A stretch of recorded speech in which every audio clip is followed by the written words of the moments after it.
에스라서 9장 1절에서 7절까지입니다. 1절에 2일 후라고 하는 말은 2차 포로 귀환이 있은 뒤 얼마 되지 않았을 때, 그때의 에스라가 몇몇 지도자들에게 이야기를 듣습니다.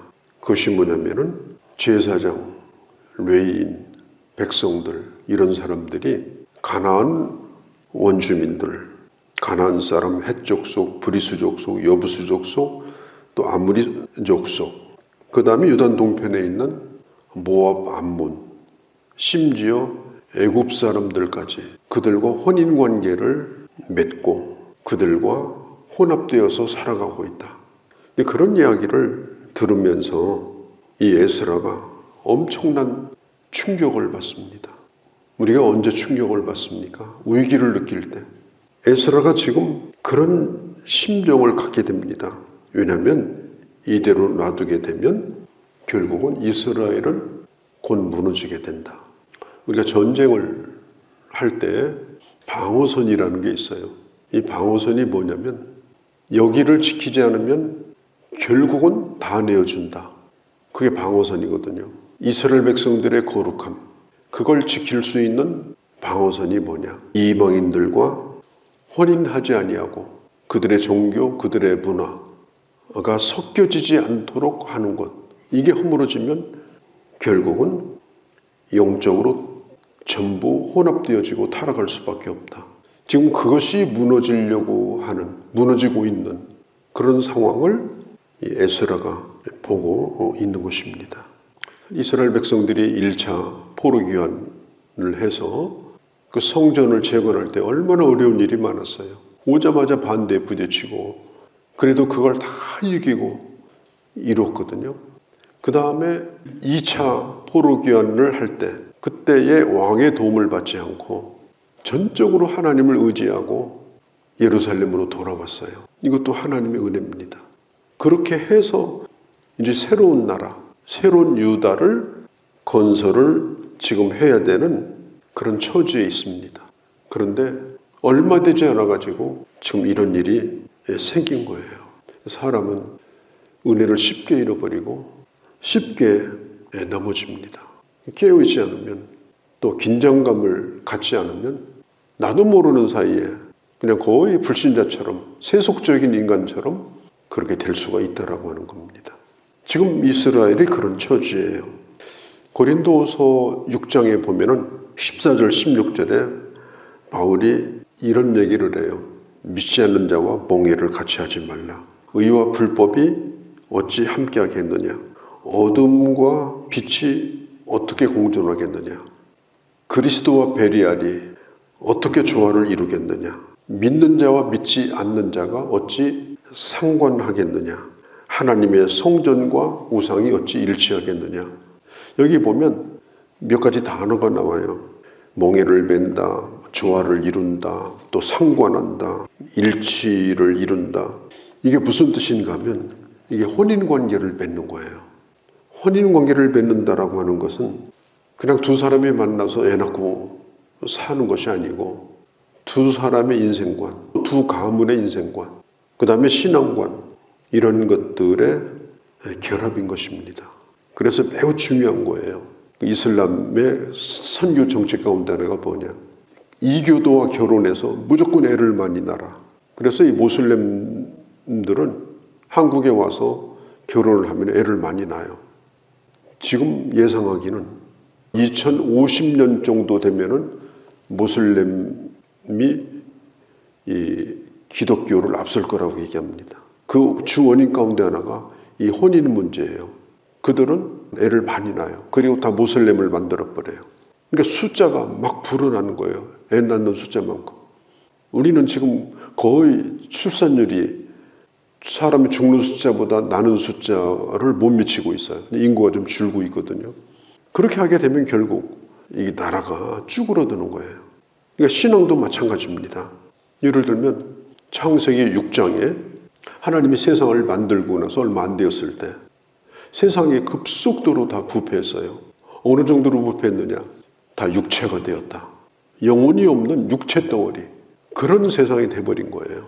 그 근본적인 이유가 어디 있느냐. 창세기 6장에 보면 하나님의 아들들이 사람의 딸들의 아름다움을 보고 그들과 결혼하여 하나님을 모르는 사람들을 생산하기 시작합니다. 그렇게 하니까 이게 한 세대, 두 세대만 지나가면 온 땅이 전부 하나님을 모르는 사람이 돼버리는 거예요. 그래서 순식간에 하나님의 모르는 자들로 이 땅덩어리가 아주 가득 차버렸어요. 노예 가정 말고는 없어요. 그래서 하나님이 더 이상 들 수 없는 상황에 이르게 되자 결국은 온 세상을 심판하는 홍수 심판을 내릴 수밖에 없었던 것입니다. 그 원인이 뭐냐? 바로 하나님의 아들들이 사람의 딸의 아름다움을 보고 결혼을 한 것이 결국은 원인이 된 것입니다. 아무리 노아가 120년 동안 외쳤어도 소용없어요. 씨가 안목해버립니다. 그 시대가. 그래서 이게 대단히 중요한 겁니다. 이 에스라가 안타까운 것이 뭐냐면은 영향력이 있는 지도자들이 이런 일을 하고 있으니까 백성들도 아무 생각 없이 이렇게 하게 돼요. 그러면 뭐 성전이 무슨 필요가 있겠어요?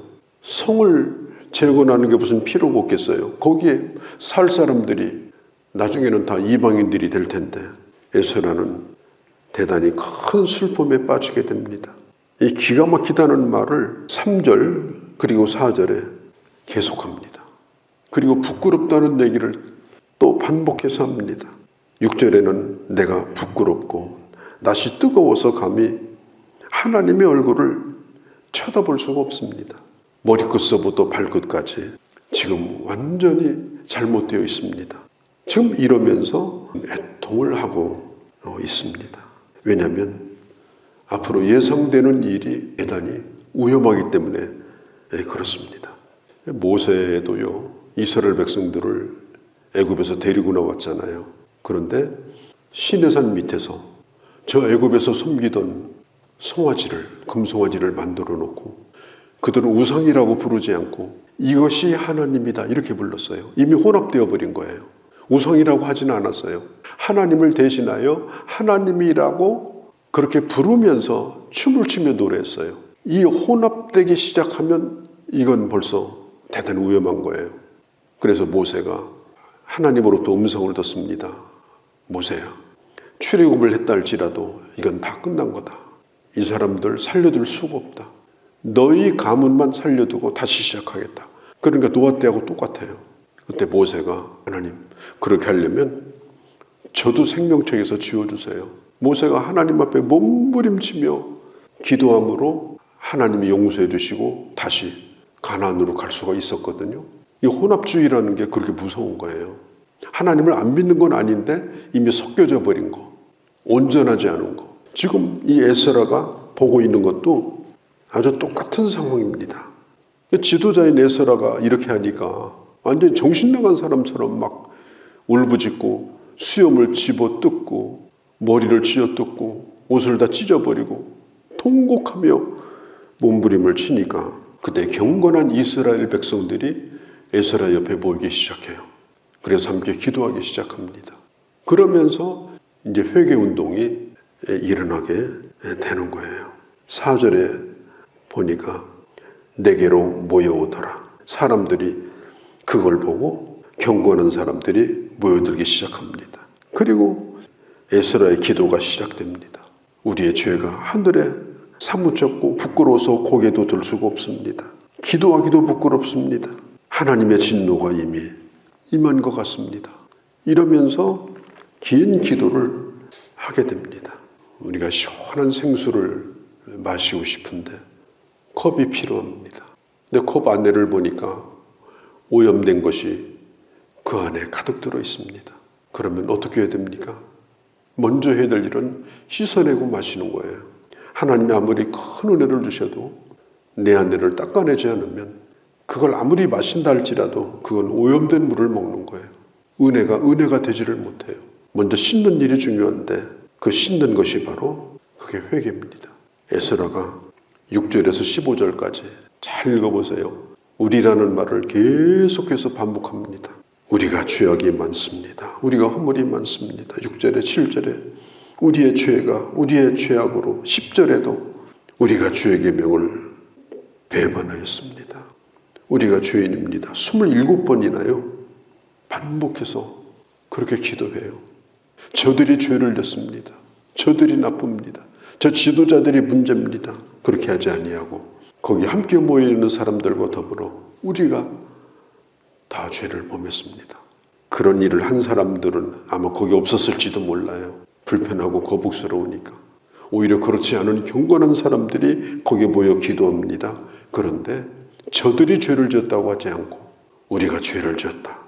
그러면서 아파하면서 하나님의 용서를 구하게 됩니다. 그 마지막에 보면은 15절에 이렇게 말합니다. 주 앞에 감히 서지 못하겠나이다. 하나님이 은혜를 이렇게 크게 주셨는데 우리를 이렇게 귀하게 만들어 주셨는데 어떻게 하나님 앞에 설 수 있겠습니까? 시편 22편 6절에 보면요. 6절에 다윗도 이렇게 기도한 적이 있어요. 하나님, 나는 본래요 사람이 아닙니다. 내가 사람이라고 볼 수도 없습니다. 사람의 모습을 내가 잃어버렸습니다. 아무리 허우대가 멀쩡해도 하나님의 사람의 모습을 잃어버리면 그것은 아름다워도 그건 사람이 아니라 나는 벌레입니다. 그게 다윗이 드린 기도였어요. 오늘 우리에게 중요한 것은 회개이고 그렇게 해야 하나님의 은혜를 계속 받을 수가 있는 것입니다. 그래야 또 회복이 될 수가 있어요.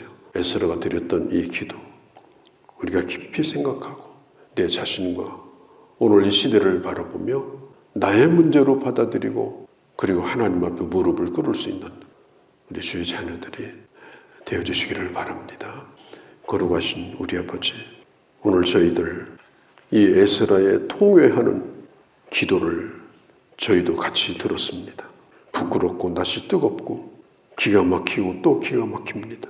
그 시대를 정죄한 것이 아니라 내가 바로 그런 죄인이라고 내가 바로 그런 사람이었다라고 고백하며 회복을 향하여 나가는 오늘 이 에스라의 모습, 그것이 바로 오늘 우리가 흘려야 될 눈물이고 우리가 드려야 될 기도인 줄 압니다.